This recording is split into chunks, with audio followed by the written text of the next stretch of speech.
I think it's a misunderstanding of that book to say that it is urging us to embrace the posthuman. When I came upon the title, How We Became Posthuman, I met it with a healthy dose of irony. So it was as if we had all already become posthuman, which of course is gross simplification of the actual situation.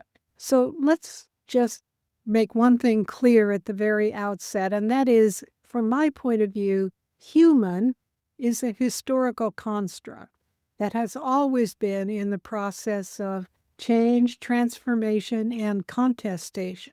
So what counts as human has varied across time and across cultures, across languages. It's always in flux.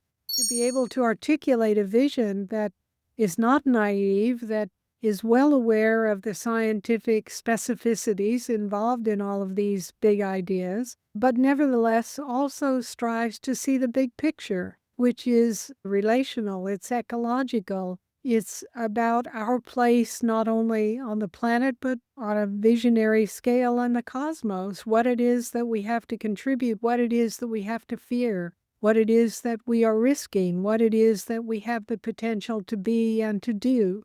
And those are ideas that need a lot of circumstantial specificity to really carry heft.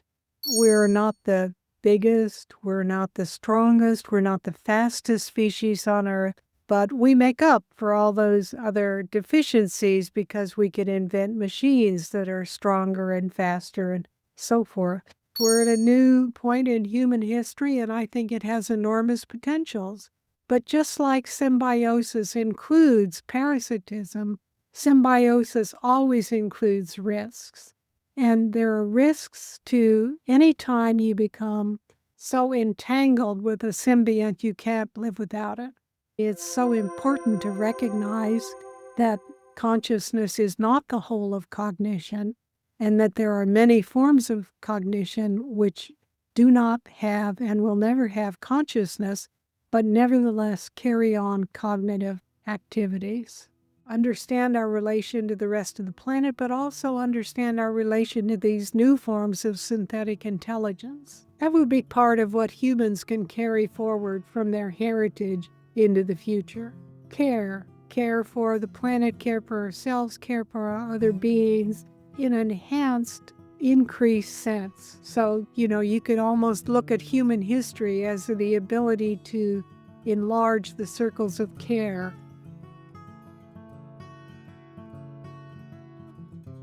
I live my life in widening circles that reach out across the world. I may not complete the last one, but I give myself to it. I circle around God, that primordial tower. I've been circling for thousands of years, and I still don't know. Am I a falcon, a storm, or a great song?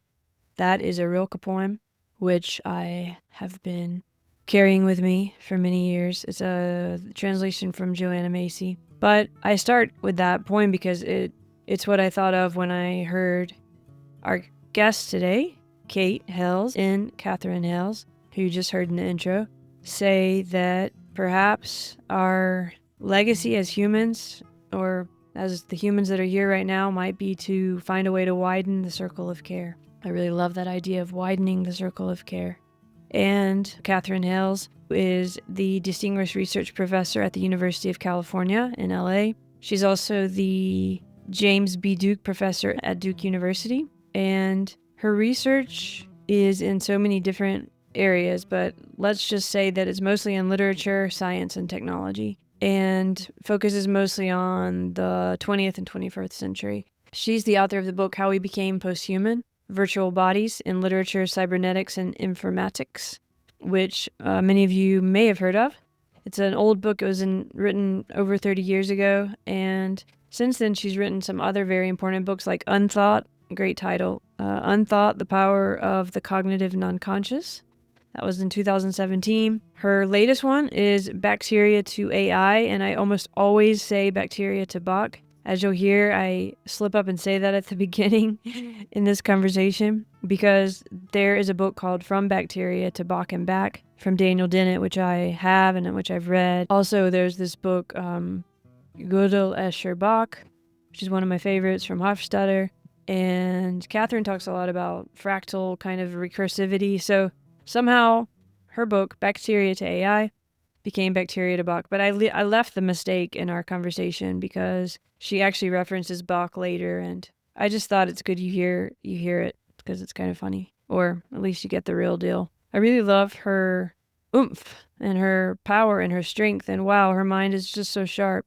Not that age matters, but in these days when I think about learning and wisdom, I tend to be looking to people who were born in the 1940s for some reason. I've talked to quite a few of them lately, and Katherine is one such person. I just really wanted to talk to her about her idea, which is, in a sentence, consciousness is not necessary for cognition. So this is one of those episodes that might break your head open a little bit. It's a hard one. I'll just tell you right now, because these are really hard ideas, and she's been working on it for 30 years. She's come up with this new framework for cognition, more or less. It's not new, but it's new in the way it's put together. She calls it the Integrated Cognitive Framework. And the idea behind it, which we talk about here and which extends through all her other books, but is said most explicitly in this recent one, is that, we talk about human intelligence as if it's so wonderful, like it's the top of some kind of pyramid. Maybe we should rethink our assumptions about what we are and what we're part of. And a way to do that is to rethink this understanding that we have of what cognition is. So it's really rethinking cognition. And for her, cognition is all life forms have cognition, which is one reason I find her so inspiring, and that I'm very happy to have discovered her work, because this is also something I've talked about, this constellatory or kaleidoscopic cognition, and this relates to it a lot. So bacteria, plants, animals, humans, for her, all of this is cognition, has cognition. She also includes some forms of artificial intelligence. We'll get into what that means, but the important thing is that she's not saying they're conscious, she's saying they're cognitive. There are some parts that I disagree with her about, and like when she's talking about AI having bodies, or when she uses the term awareness sometimes about technology having an awareness. But I also have to say, if you read her books, it makes sense because she creates her own way of using these terms. That's one thing about writers who go really in depth in trying to understand something.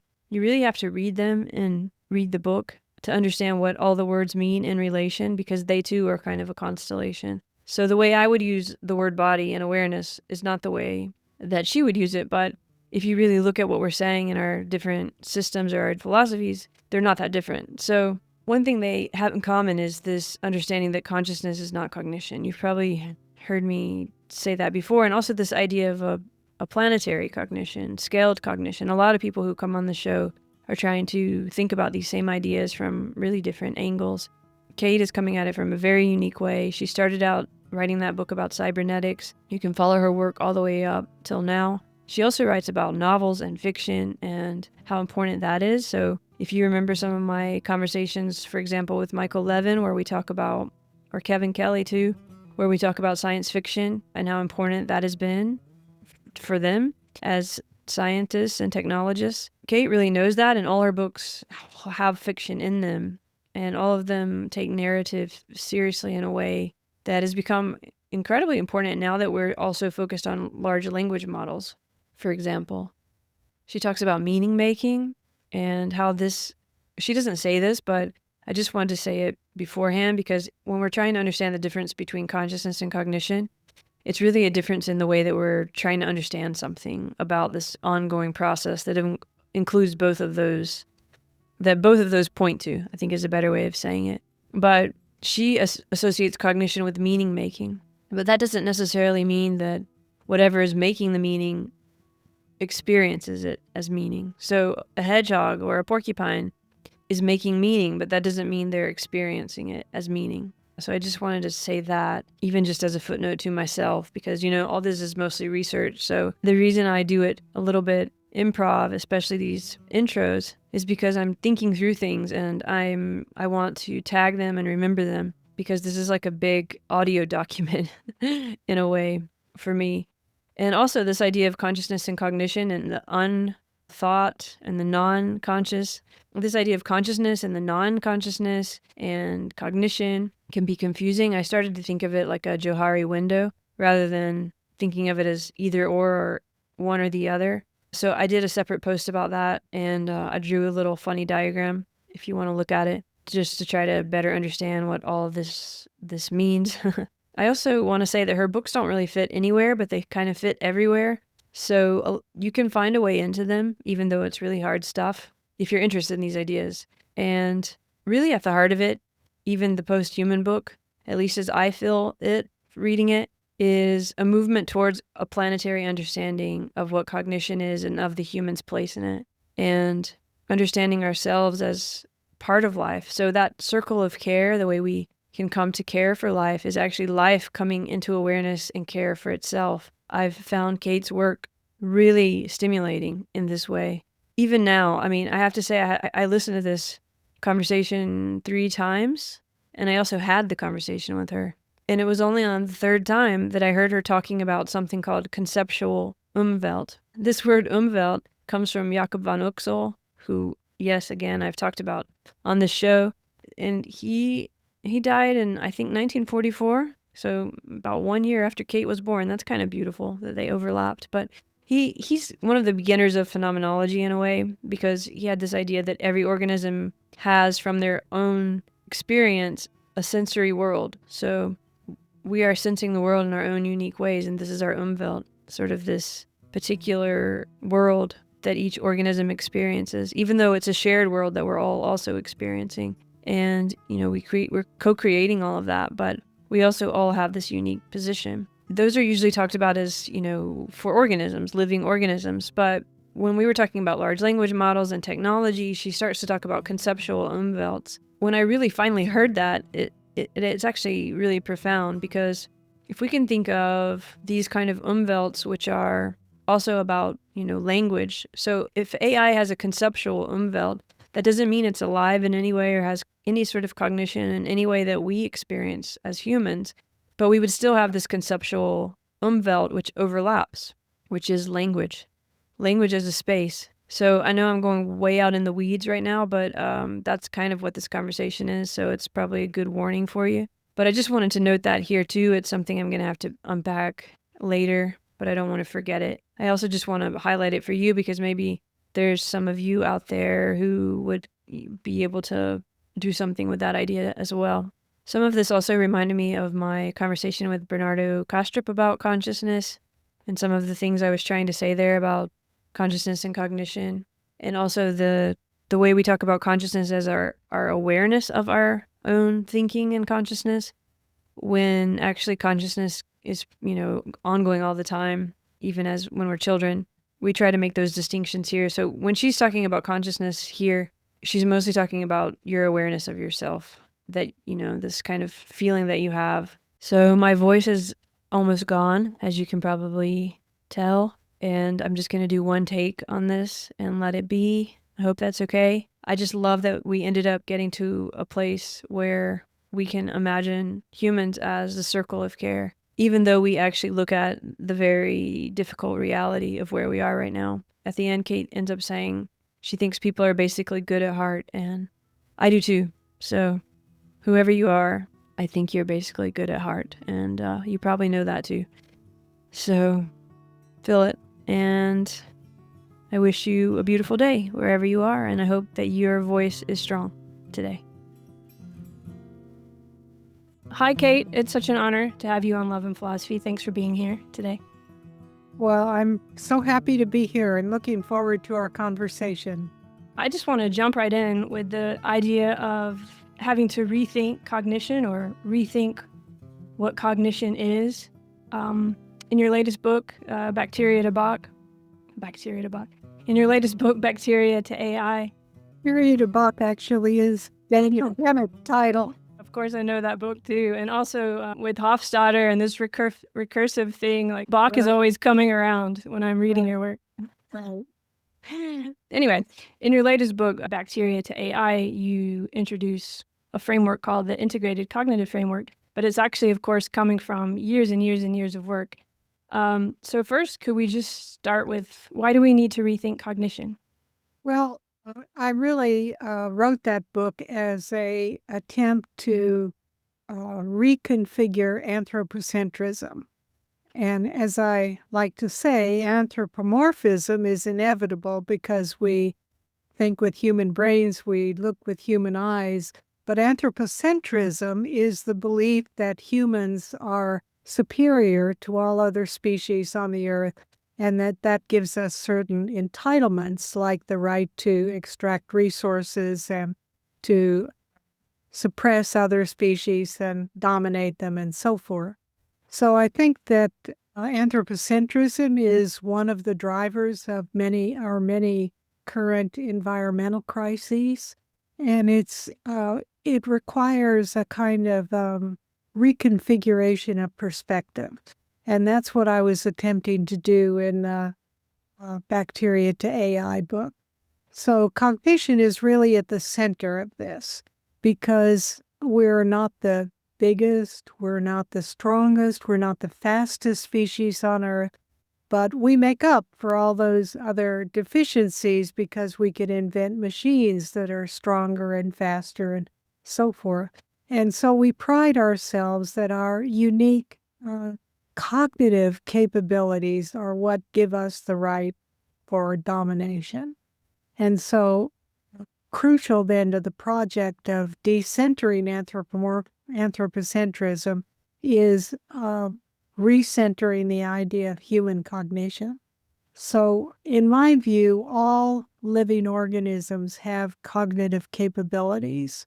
And just that fact alone requires an enormous rethinking of human cognition, because instead of just placing human cognition at the apex and then, everything else comes below it, now suddenly human cognition becomes relative to many other forms of cognition. And in some respects, those other forms of cognition are superior to our own. They have superior sensing abilities, they have superior survival abilities, so on and so forth. So to take that into account is a massive intellectual project. But also now in the age of AI, we need to recognize AI, synthetic intelligences, as also cognitive players. And so the integrated cognitive framework attempts to reconfigure human cognition, placing it in relation to other biological cognitions and also to the cognitions of artificial intelligence. That's the crucial idea behind the integrated cognitive framework. Wonderful. And I want to explore the decoupling of cognition and consciousness, which you've been doing for a long time. So in 2017, I wrote a book called Umwelt, The Power of the Cognitive Non-Conscious. So I regard the unconscious in a Freudian or a Lacanian sense as really an aspect of consciousness. According to both Lacan and Freud, it is the suppressed material from the consciousness. But in addition to the unconscious, there's the non-conscious, so a level of neuronal processing below consciousness that has some characteristics distinctly different from consciousness. The non-conscious processing takes place much faster than consciousness. It comes online much sooner, something like 200 milliseconds instead of the 500 milliseconds it takes for consciousness to operate.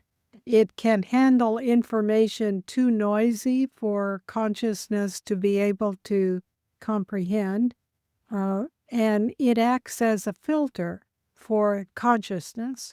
So the first cognitive processing that takes place after the onset of sensory stimuli is non-conscious processing. And that happens around 200 milliseconds, as I mentioned, and it helps to protect consciousness from an overload of information. If there were no non-conscious processing, consciousness would be overwhelmed and probably become psychotic within a few minutes. So non-conscious processing is prior and is absolutely crucial. And then non-conscious cognition will send an activation signal to consciousness.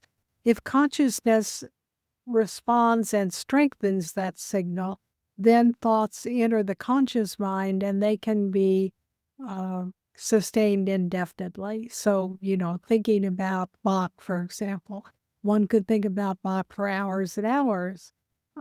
But if it is not strengthened and attended to by consciousness, the non-conscious signals die out within about a half second or so. So we can think of the non-conscious like a little child tugging at our sleeves.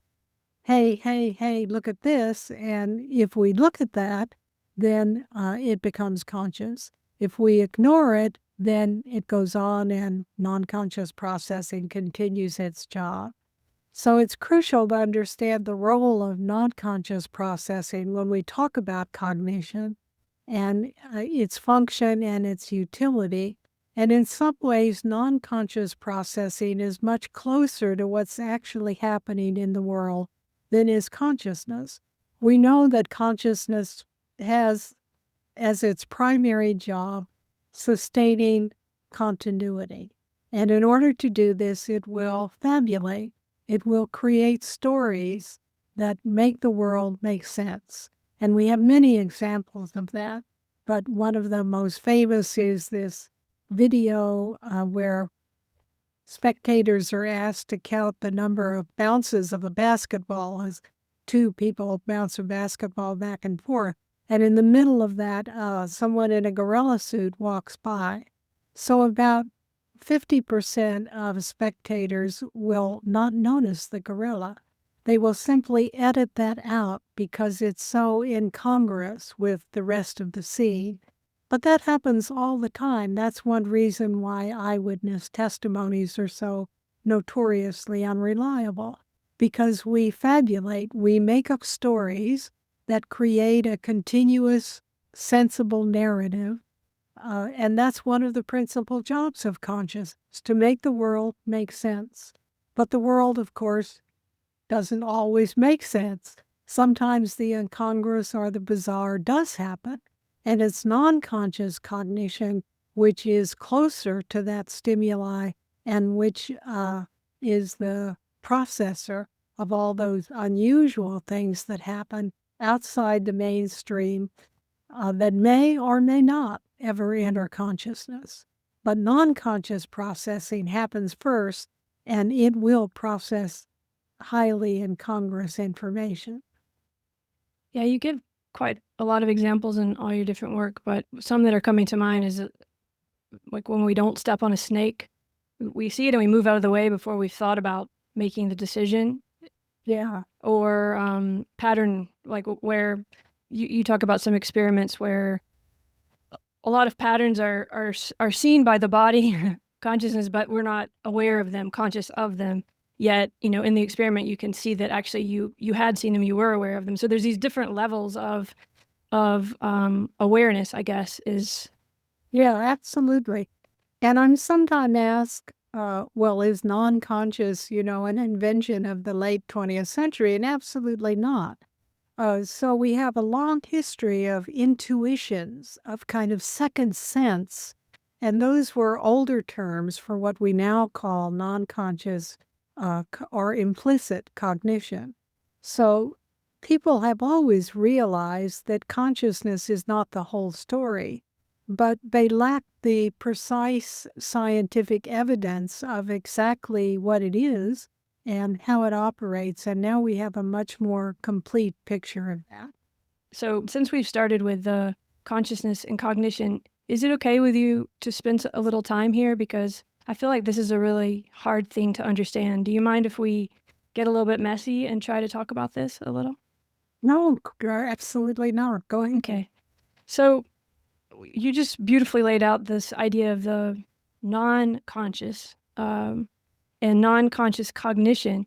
it's almost like we have to look at a kind of window here, these terms, because as I understand it, you're not necessarily saying there's something called consciousness and there's something called cognition that are like always separate in the living process. It's that when we're trying to understand all this ongoing process, we talk about consciousness and we talk about cognition, and it helps to talk about those separately. And I want to try to help people understand what that is, that decoupling of consciousness and cognition, because I think it also helps to understand how you can talk about bacteria having cognition and AI having cognition, and it not necessarily meaning that we're saying they have something like what we experience as awareness of our consciousness. So, Yeah, where absolutely. So the way I think about it is that consciousness is a subset of cognition. It's one form of cognition. And because we as humans spend our waking lives in consciousness, we tend to emphasize that. In fact, I would say we overemphasize it as if it were the whole of cognition. But it's not the whole of cognition. And so to recognize that consciousness is only part of cognition opens the possibility that there are other forms of cognition which are not conscious. So this means that non-conscious organisms, plants, microorganisms, and so forth, clams, organisms which we know are not conscious, nevertheless have cognitive capabilities. So there are many forms of cognition which are non-conscious. And of course, we as conscious beings also have non-conscious cognition. So consciousness and non-conscious cognition operate together in the human brain. They're tightly integrated, and they're really not separable. But when you go to other organisms that are not conscious, it's important to recognize that they also have cognitive capabilities, that consciousness is not necessary for cognition. In humans, it's joined with cognition, but it is not necessary for cognitive capabilities. That means there are many, by biomass, there are many, many, many more non-conscious organisms than there are conscious organisms. Conscious organisms are limited to mammals and a few aquatic species like octopi and so forth. But if you think about non-conscious organisms, that would include all plants, all fungi, all microorganisms. There are a huge, huge number of species which engage in non-conscious cognition. So that's why it's so important to recognize that consciousness is not the whole of cognition, and that there are many forms of cognition which do not have and will never have consciousness, but nevertheless carry on cognitive activities. And when you say conscious, do you mean, sorry, there's a beautiful rainbow right outside my window right now, and there are balloons going by, so it's a little bit distracting. I have no idea why it became so beautiful, and my dog is running around, so there's all kind of conscious cognition going on, but just if you think I'm distracted.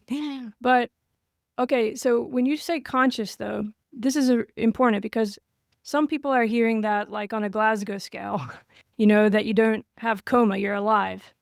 And a lot of other people are hearing it as awareness of your own life, awareness of your own thoughts, this kind of experience we have of sort of hearing our thoughts or being aware that we are here. And that's a messy and hard thing, but you set it up at the beginning where we were talking about there's all these moments where, of course, we're conscious in a Glasgow scale way. We're not in a coma.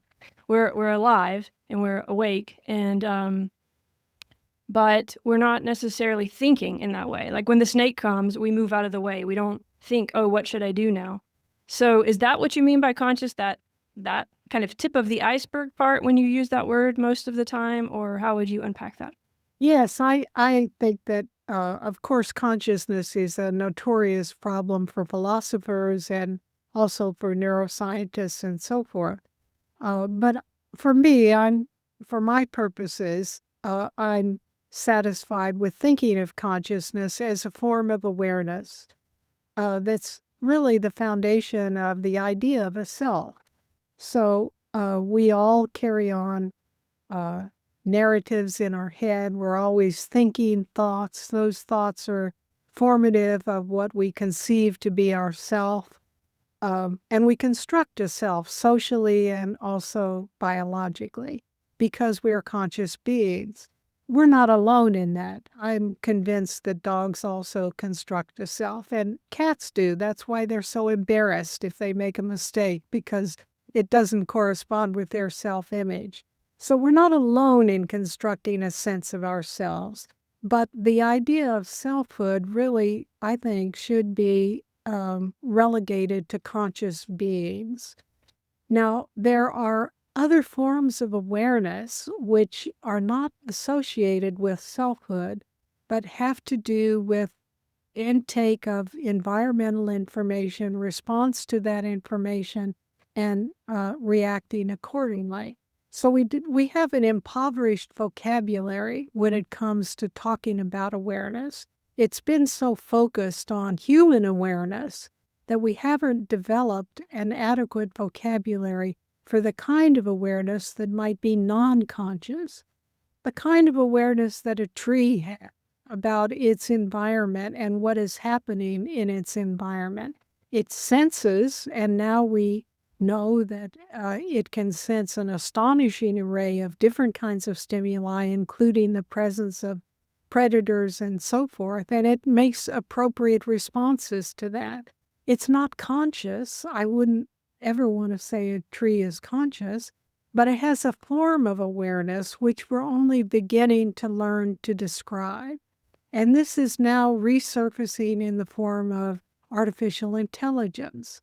Artificial intelligence is not conscious, in my view, in the human sense. Nevertheless, it has a form of awareness that is different from human consciousness, but is aware of itself and is aware of itself in relation to other beings. I don't think it is constructing a sense of selfhood, at least not yet. But as AI continues to advance and as new architectures are tested that allow durable memory and revision of those memories in the most recent forms of AI, for example, the idea that an AI could form a sense of self seems to me a real possibility, although it's not been proven yet. But I foresee that as a real possibility in the future. So the non-conscious cognition is about the way that whatever being or whatever the subject is that we're looking at is making meaning, and isn't that how you put it in a way? Or it's Yes, exactly. So in my view, in fact, how I define cognition is a form of information processing in contexts that connect it to meaning. So meaning-making activities have long been understood as possible for non-human organisms. Biosemiotics is all about how non-human species create signals that have meaning for them and for their environmental compatriots. So when a porcupine raises its quills, that's a signal, that's a sign, and it's an anticipatory sign. It anticipates a possible action. And it's a warning, of course, to predators, back off or I'll release my quills. The predator understands that sign. So non-human animals engage in sign-making activities, and those sign-making activities have meaning for them. There's no question that it has meaning for the porcupine, and it also has meaning for the predator. And those meanings ultimately have to do with their survival. So the ground level of meaning for all organisms, human and non-human, is survival. And when you get to non-conscious organisms, such as microorganisms, survival becomes the main source of meaning. because they don't have access to all the complicated kinds of meanings that conscious beings such as humans create. So meaning for me is understood as something that is crucial to the organism in continuing its existence. And if it's crucial, then it counts as a meaning-making activity.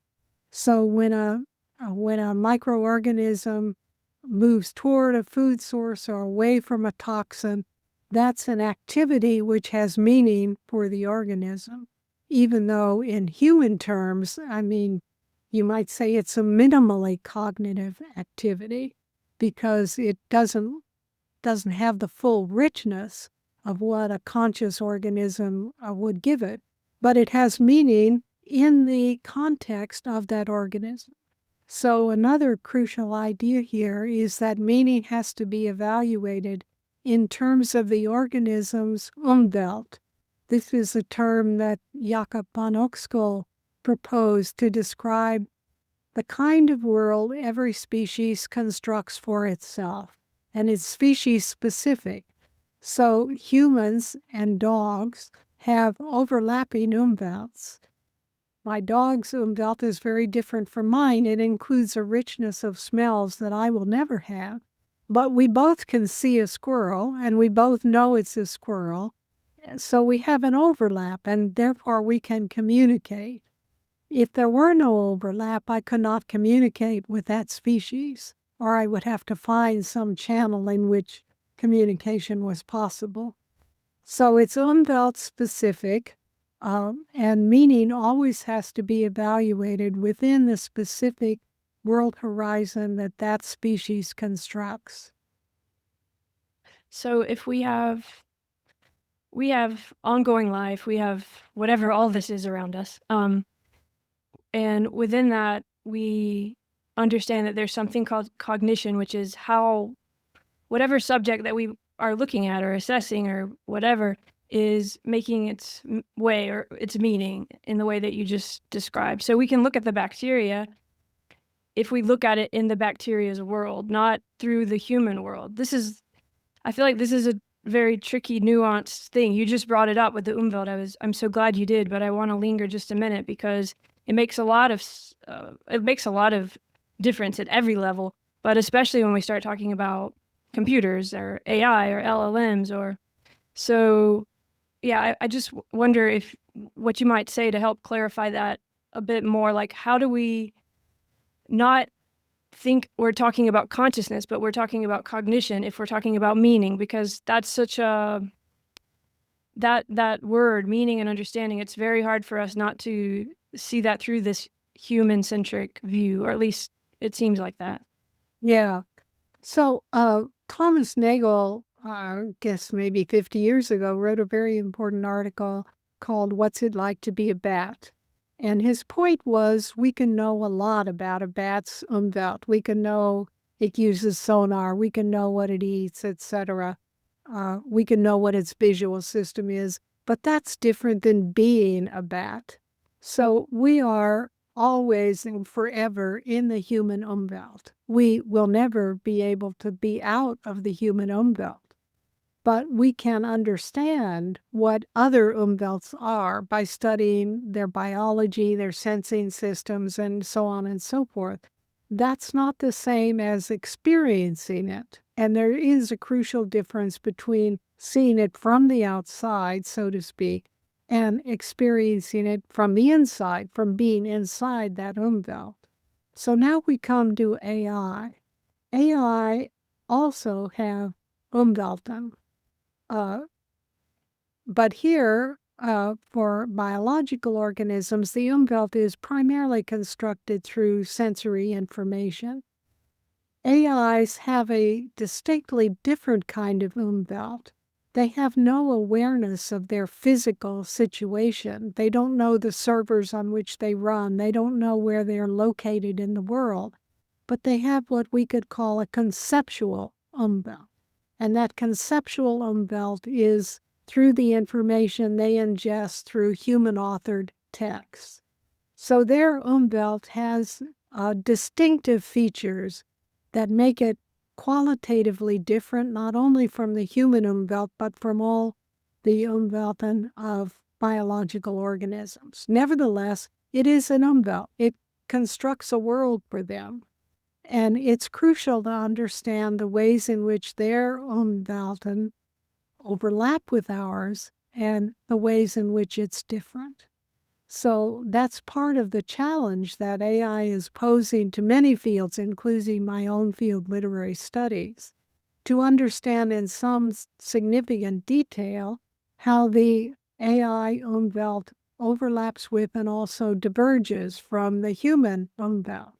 And crucial here is the issue of embodiment. So AIs are embodied. All entities that exist in the world have to be embodied in some form in order to exist. But their embodiment is so fundamentally different from human embodiment that it creates a real divergence. So it appears to many people in my field, literary studies, that AIs and large language models in particular are using natural language. But that natural language has a fundamentally different ontology than human language. And it's necessary to come to understand that in some detail in order to understand what those words mean to an LLM. So we're sort of in the position of looking at a bat. We can construct the Umwelt of the LLM. It's not the same as having that as our Umwelt. Wonderful. So it makes me think of your the Posthuman book because of the embodiment in a way. I wonder if we could linger on this embodiment being important, because in that book, it's interesting because that book, people associate the Posthuman book in my world sort of as if you're saying we want to embrace posthumanism, or we are posthuman in a certain sense. But when I read the book, it feels almost like a warning or like a neutral, this is the way it is, please can we see it clearly. I don't know if any of those are true for you, but it feels to me like in that book you were trying to say there is a difference between information processing, so to speak, and the embodied assessment of all of that. And I wonder what, from today, when you think about that embodiment, and that what I heard is almost like I won't say a warning, but you were trying to get us to look at something in that book that feels very important to me. Does that make any sense to you? Absolutely. And I think it's a misunderstanding of that book to say that it is urging us to embrace the posthuman. When I came upon the title, How We Became Posthuman, I met it with a healthy dose of irony. So it was as if we had all already become posthuman, which of course is gross simplification of the actual situation. So let's just make one thing clear at the very outset, and that is, from my point of view, human is a historical construct that has always been in the process of change, transformation, and contestation. So what counts as human has varied across time and across cultures, across languages. It's always in flux. And whenever you have a genocidal impulse in a society, the very first manifestation of that genocidal impulse is to consider the others as not human. So my group is human, your group in some way not human. So generally, human has been a highly privileged term. But what the human is not only a social construct, it's also a biological construct. So we know that when an infant is born, it has more synapses than it will ever have again in its life. And in concert with the environment, the infant's brain grows and prunes those synapses. So it's actually in a genetic process of bioengineering its brain to fit its environment. So it is literally true that a 1-year-old living in a tribal area in Africa has a different neuronal setup than a 1-year-old living in New York City, because their environments are so radically different and their synaptic structures have adapted to become fitted for that environment. So the biology of humans is notoriously flexible. It's constantly in a process of transformation in concert with its environment, its culture, its language, and so on and so forth. So we want to relativize the concept of the human, recognize that it's not a fixed quality that someone has or doesn't have, but it's always been contested. It's always in some kind of flux or other. So now we're in a new period in human history in which human cognition is being extended and amplified by synthetic cognition. So that has enormous implications culturally, socially, economically, and biologically. It means that we are in the process of re-engineering our brains and our societies and our cultures as a result of our symbiosis with this new form of synthetic intelligence. So you had mentioned that you wanted me to talk a little bit about symbiosis, so perhaps I can make a segue here to that topic. So as it's used commonly, symbiosis is understood as a cooperative arrangement between two species in which both benefit. But as a technical term in biology, it also includes parasitism, where one species benefits at the other's expense. And symbiosis is a huge spectrum. So it can be two species living in close proximity, like a cattle egret that perches on the cow's back and eats bugs. That's a form of symbiosis, to something like the gut in our bacteria. They've now become so integrated with our biology that we couldn't live without them. So one of the big revolutions in biological thinking in the 20th century was initiated by Lynn Margulis, who argued that it was symbiosis, not natural selection, that was the primary driver of evolution. And she specifically talked about endosymbiosis, where eukaryotic cells evolved from prokaryotic cells and made animal life possible. That happened through symbiosis. And her hypothesis has now been verified by studies that have found the mitochondria in a cell have a separate DNA from the cell's nucleus. So there's every indication that, yes, there was a merger at some point in our evolutionary history where a prokaryotic cell invaded another prokaryotic cell, became part of the mitochondria. It's changed how the cell's energy system worked. It made the cell capable of more energy production and hence paved the way for the evolution of animals, which are all eukaryotic, which all have eukaryotic cells. So symbiosis has become a major topic in evolutionary biology, but I'm particularly interested in the kind of symbiosis that's happening now with AI. So computational media in general have already become our inextricable symbionts in contemporary developed societies. Think how much our infrastructure depends on computer media that controls and processes information. The world's work would grind to a halt in a country like the US if we did not have computational media. So it's already become like the gut in our bacteria. It's essential to infrastructures in developed society. And now with the development of AI, we've entered a new phase where it's going to become essential to the way that human cognition operates. Yeah, you just reminded me somewhere you write about if there was an electrical pulse, some kind of very strong pulse where it would just knock, everything offline, then we would be helpless very quickly these days. It's so interesting to think about that symbiosis in terms of how we've extended ourselves in our technology or the way technology is in life, but also I want to try to hold all this together, this integrated cognitive framework, but also that book we brought up about the posthuman and what you were saying there.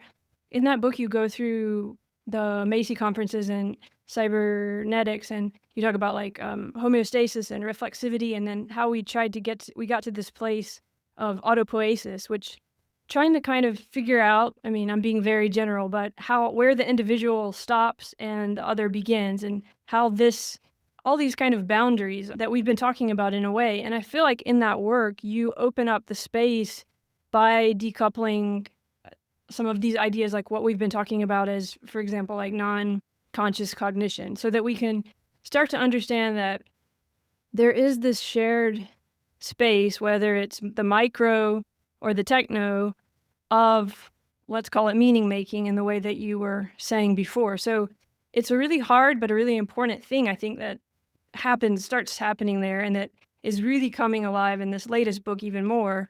But I wonder if that makes sense to you, that there's a way in which through a lot of different terms, planetary, cognitive ecology, ecological relationing, technogenesis, symbiogenesis. There's a lot of ways I feel like that you're trying to help us understand the continuity that's shared here, and the way we change one part, we change all parts, without it becoming, trapped in those usual places we go when we're thinking about it through consciousness. Does that make sense?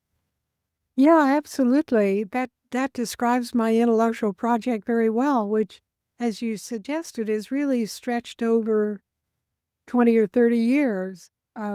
So it goes all the way back to the posthuman book, which is now 25 years old. Yeah, well, that was 99, right? Yeah, 99 up to the present. Mm. And the idea here is to try to reconceptualize where humans fit in the world ecology in which we're a part, to understand in some detail what our history has been, and also what our future is likely to be. So the bacteria book is very much oriented toward the future, as the subtitle indicates. And I'm one of these people who believes that we have to keep for ourselves a vision of hope for the future. Otherwise, there's no point in going on. We might as well just, party and live it up and not worry about what's going to happen. But I think we have to have a sense of having stakes in what's happening, that there are things that we can do as individuals and also as societies to point us toward a more positive, more cognitively relative future, if you will, in which we understand ourselves as part of a planetary ecology and not as unique dominators of the ecology. So that's part of the impulse behind this large intellectual project. And that goes all the way back to issues of embodiment, to understand what our embodiment really means for our ability to make sense of the world and how interwoven it is with everything that we think, and therefore how the possibility exists that other organisms will think in entirely different ways because they have entirely different embodiments. So it opens the realm of meaning making to all organisms, but also to AI. I remember a few years ago, many people were saying, well, the pronouncements of something like a large language model have no meaning in themselves. They only have meaning insofar as we project meaning onto them. But I think now it's advanced to the point where that position is no longer tenable. It's obvious that AI writings have meaning. All the people who rely on AI throughout the world for suggestions, for insights, for information, they know that they have meaning. Otherwise, they wouldn't be involved with that. So, yes, we're at a new point in human history, and I think it has enormous potentials. But just like symbiosis includes parasitism, symbiosis always includes risks. And there are risks to any time you become so entangled with a symbiont you can't live without it. So I mentioned that computational media are our inextricable symbionts, but of course that brings risks. Hacking, cyber warfare, um, computer viruses, all malware of various kinds. Those are all risks. AI also brings enormous risks with it. And I don't think we need to, I think we must take those risks into account, but I don't think that that should dominate the picture. That's why I feel that it's important to really do the hard work and understand what you're trying to show. And it's hard. I mean, obviously, it's taken decades to get it.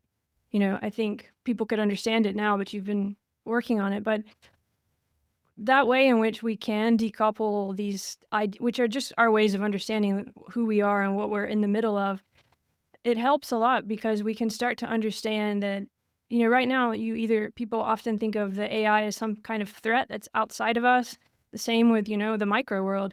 And when we start thinking through this symbiont, relational, ecological view that you hold right alongside this understanding that these are different and they all have different umwelts, like we have to hold that together, which is what's hard, I guess. But once you start being able to do that, to hold them both, even though they seem opposing, it kind of, for me, it opens up a whole world of hope because then we can start to get clear, how do we want to use this technology? You brought up the famous paper from Nagel about, what it's like to be a bat. And maybe we can never have the experience of a bat, but actually we have technology now that we could probably get really close if we wanted to explore things like that, even just thinking of that metaphorically. So there's something about the understanding that you're opening up that seems to be able, we could orient in a very exciting way if we really took it seriously. Do you feel that too? Have you felt that as you've, created this work? Yeah, absolutely. That's part of what motivates me to launch these projects, which are research intensive and which take years to bring to fruition. But I really feel highly motivated to be able to articulate a vision that is not naive, that is well aware of the scientific specificities involved in all of these big ideas, but nevertheless also strives to see the big picture, which is, as you say, relational, it's ecological. It's about our place not only on the planet, but, on a visionary scale in the cosmos, what it is that we have to contribute, what it is that we have to fear, what it is that we are risking, what it is that we have the potential to be and to do. And those are ideas that need a lot of circumstantial specificity to really carry heft. And that's what my research is dedicated toward, and that's why it takes me 5 years to write one of these books, because they're deeply researched, and I, of course, believe in the importance of empirical evidence, and I try to give due weight to that. But at the same time, I don't want people to lose sight of the fact that there is a larger vision here. Maybe here we could talk a little bit about how you got here, because you're a very unique person, as you were saying that. And when I'm reading your work and when I go back to it, I think in a way you're giving us technology to write a different narrative for ourselves as ourselves. I don't know if that makes sense. And of course, you're not the only person doing it, but you're definitely doing that from my point of view. If you read this and you start to understand what it's really doing, it starts to open a different way you can tell the story of what's possible. And I wonder about this narrative because, you're someone who holds these worlds. I think you started out loving literature, but you became a chemist, if I'm correct.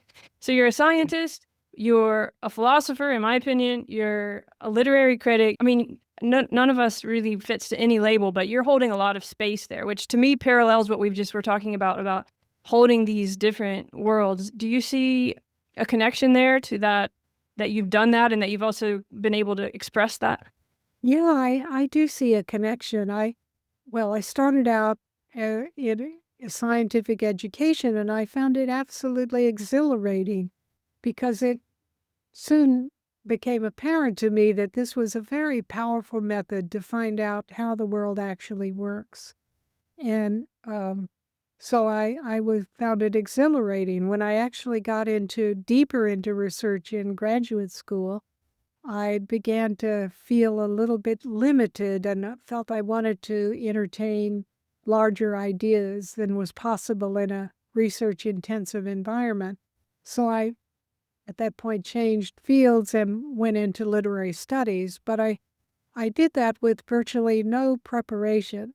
So it was a huge culture shock to me. I guess equivalent to someone learning a foreign language.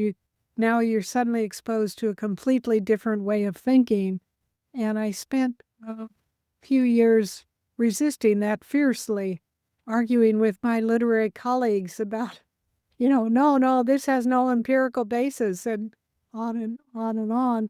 And then I realized that was fruitless, that if I was going to succeed in this new discipline, I had to put all my scientific training in a closet and shut the door.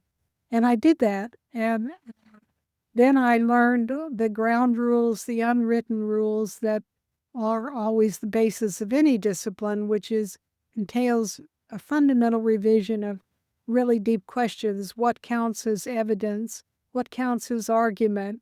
So on and so forth. I had to learn an entirely new way of doing those things. And then once I got my PhD, I went back to that closet and opened the door. And now I had two cultural sets, a scientific set and a literary set. And I could put them side by side, and I could see what were the strengths of each and what were the limitations of each. For example, scientists are often reluctant to admit that the kind of stories you tell and the kind of rhetoric that you use is important. But it's crucially important because human beings are not logic machines. We're complex beings that have emotions and that have an innate historical tendency to gravitate toward narrative. And so, yes, all those things are crucially important, which literary studies has a lot to say about. So if you're in a position to look at both sides, you can make a much more, how shall I put it, a much more accurate assessment of what the strengths and limitations of each are because you have a way to compare them both. Do you find that you start thinking of it differently than thinking of it as two sides too? In your writing, in this idea of ecological and relational, I feel like part of it is trying to, and of course this kind of the orientation of a lot of this project and research too, but is getting out of that way of thinking of it as binary and almost thinking of it as like a constellation or kaleidoscopic, or I feel that in your work, but I don't know if that makes sense to you, this way of seeing, like what you were describing about how we could look at it from the bacteria or from the AI. There's something there. I don't know if that makes sense to you. And in literature, I feel that when I read books. Well, yeah, that's very much the case in my work, that I think I really left that binary framework years ago. It has become more and more integrated. So I see both sides now. Isn't that the sign? I see both sides now. I see both sides, but I also see how they relate and how they form a larger whole. So it's that larger whole that I've increasingly been trying to articulate, and especially in this last book, Bacteria to AI, because I think it's important, crucially important now for us, especially now, because we're faced with the emergence of an entirely new actor on the human scene, which is AI. And all of my work is grounded in what we could say is scientific specificity, that I like to know how things work, and I like to articulate for readers how things work so that we're not just dealing in the gaseous realm of big ideas. But we have a solid foundation of facts to go on. But it's never just facts. It's also that larger vision that literary studies is superbly equipped to understand. So I think that by now in my career, after 40 years or so, these two sides have become thoroughly integrated, and They don't exist for me as binaries. They exist as points on a spectrum or, complex networks that are completely interwoven with one another. All of your books have fiction in them too. I don't know if all of them, but you talk about books, and I wonder if that was hard or that just came naturally after you had done all this work. Well, it's really my commitment. I went back and was reading a review of one of I guess it was my second book, Chaos Bound. And the reviewer was trying to promote the book to an audience of scientists, particularly computer scientists. And he said at one point in the review, well, yes, it has a few chapters on fiction, but you can ignore that. Well, I think for him it was a compliment, as if, yep, I have something important to say about the scientific part of it. But he completely missed the idea that the fiction is not just something that you can, ignore if you're a scientist. No, the fiction is there to show how ideas circulate among a culture, how ideas get expressed, what metaphors they use, what narratives they tell, and how important these are, including for scientists, in shaping what those facts mean. So facts by themselves are important, but to give them full meaning, you have to embed them integrally into a larger narrative that makes sense of. So that's part of the project. It's not dispensable. It's not, well, you can ignore these chapters. No, it's all part of showing how culture operates, culture which includes science, and how it operates, how its ideas begin to percolate, how they get transformed, how they acquire power and inertia within a given culture. And that's something that science by itself cannot do, but something like literary studies is very well equipped to do. Is that sort of what you felt you were missing, even though you were so exhilarated and excited about the science? Was it that? Yeah, exactly. Exactly. I like to phrase it. I wanted to go in search of bigger ideas, but yeah, I guess it was what I was looking at. What I was looking for was a sense of meaning, which is not to say that scientific research can't have meaning in itself. Of course, it can, but it also always has cultural and social implications that radiate out from that. I think that links to that meaning making, the way you described cognition, and the way I was trying to articulate how you've opened up cognition as something we don't have to attach to our understanding of consciousness and thought awareness, because then there's something there that opens it up in the way I think maybe you were missing in the science. There's a similar pattern there, I guess, that I feel in the writing in terms of opening it. It becomes a narrative that's shared, or that can be shared, and that can even be written from different places. Yeah, absolutely. Absolutely. Yeah, I think you could say, at least from the Posthuman book on, all my books try to tell a story. And that's a very deliberate choice on my part. In fact, when I was writing the Posthuman book, it was so rich in details that I thought, oh, readers are not going to want to struggle through this. I have to add some narrative interest to this. I have to add a kind of drive, So I was very conscious of crafting a narrative that goes beyond the individual facts to some larger picture. Yeah, because to me, it becomes a demonstration in a way of what you're trying to say. Because sometimes, maybe, I don't know, maybe you disagree with this, but we can't actually literally say what we're trying to express, but we can express it through the language.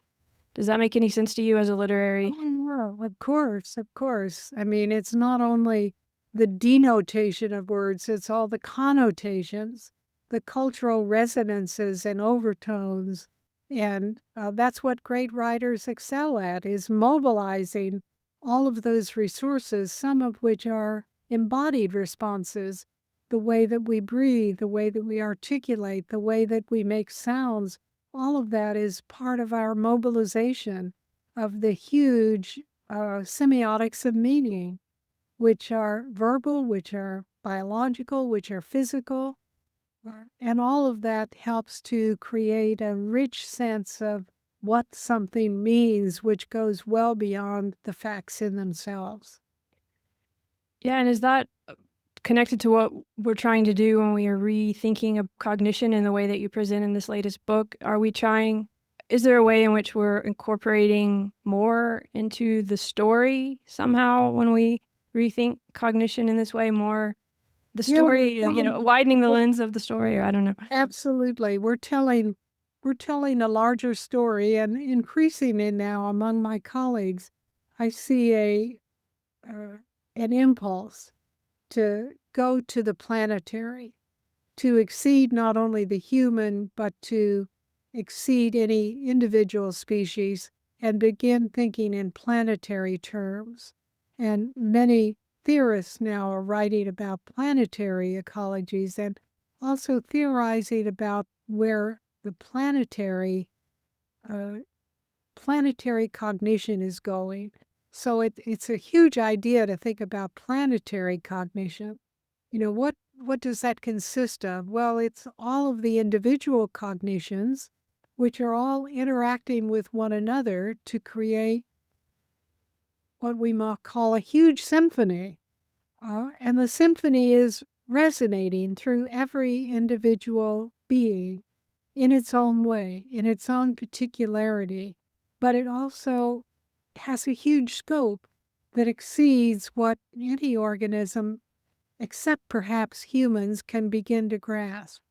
It's only humans with our conscious abilities that we're able to begin to even conceptualize something like what this symphony might be and what this symphony means in planetary terms.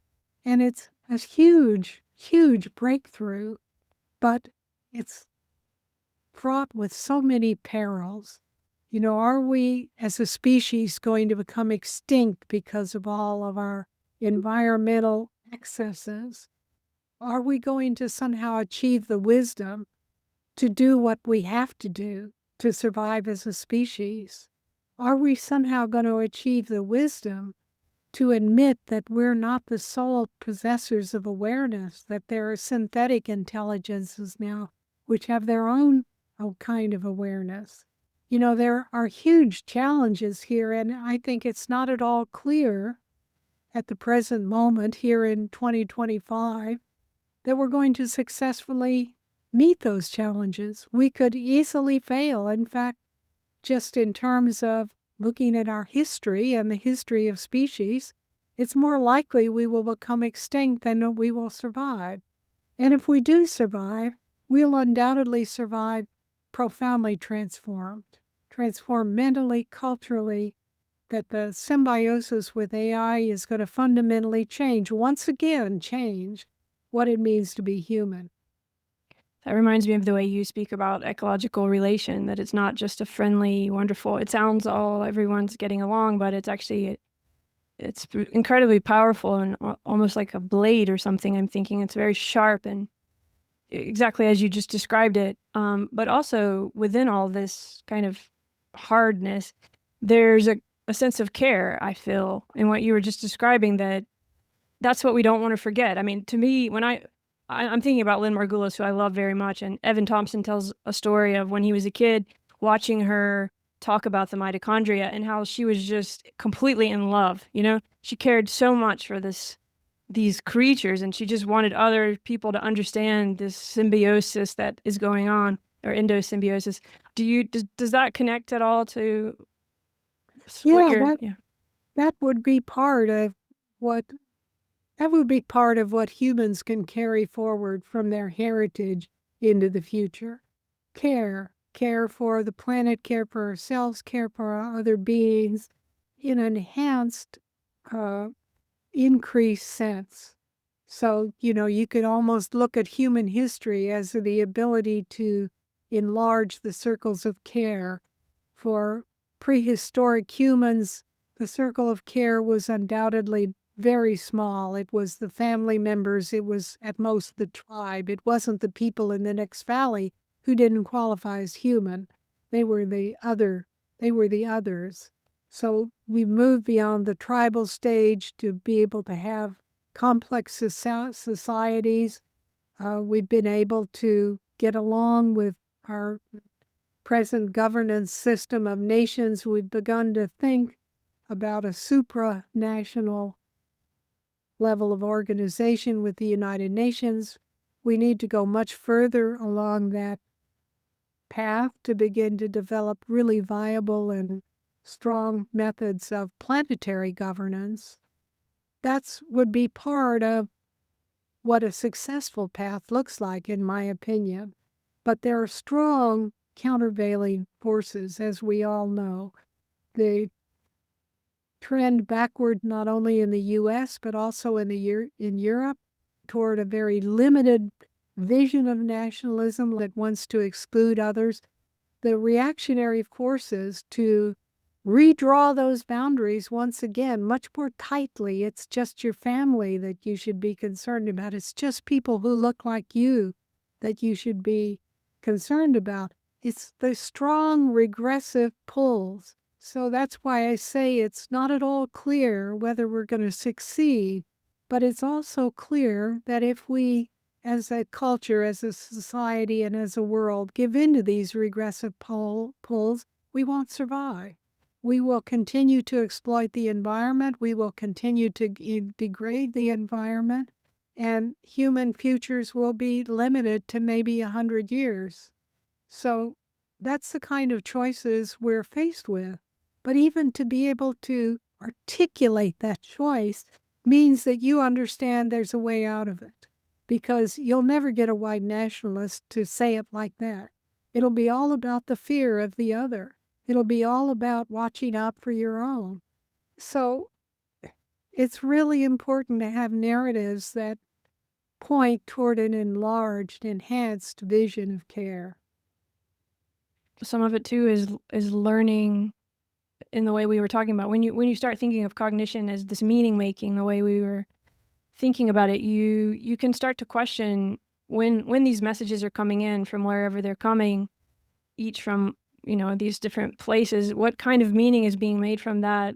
Because I understand like the ecological relationality is very stark, but also it's a beautiful way to live in a way if you make those harder choices. I'm not trying to be idealistic about it, but this meaning making cognitive thing actually, what you were describing there, it feels like a closing down, right? And it is a kind of like end of survival. And then there is this whole other kaleidoscope of possibilities of opening up and exploring ourselves and what's possible in completely different ways. Do you still feel that too? Yeah. Oh, absolutely. And I feel right now the U.S. is in a very perilous condition, and it's not at all clear what's going to happen because the regressive forces are so strong. One just doesn't know. So I have hope for the future, but I also realize there are very real disasters looming. I don't know if you would say this, but you've written out of a place of care, and even when I think of the Posthuman book and talking about liberalism and kinship and expanding this to kind of an ecological or planetary idea, and then to what you just said, that now actually a lot of people are talking about that.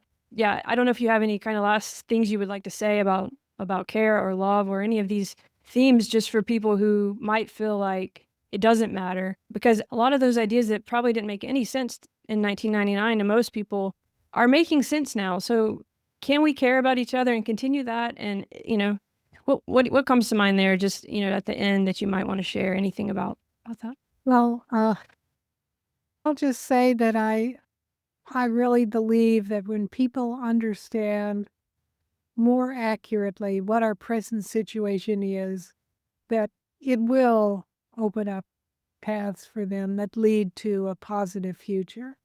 That the part of understanding is to understand in some real depth what the issues are.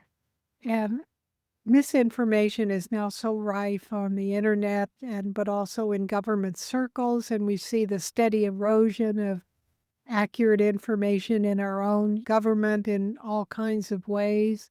It's just so important that people get accurate information and that they have the opportunity to really think about what that information means. So, it's just not only the foundation of democracy, but it's the foundation of a better world. The more that we know, the more that we really can think and understand and conceptualize. I think basically people are good at heart, that they need the opportunity to have enlightened vision. And that's what education can do. That's what research can do. That's what I hope my books can do.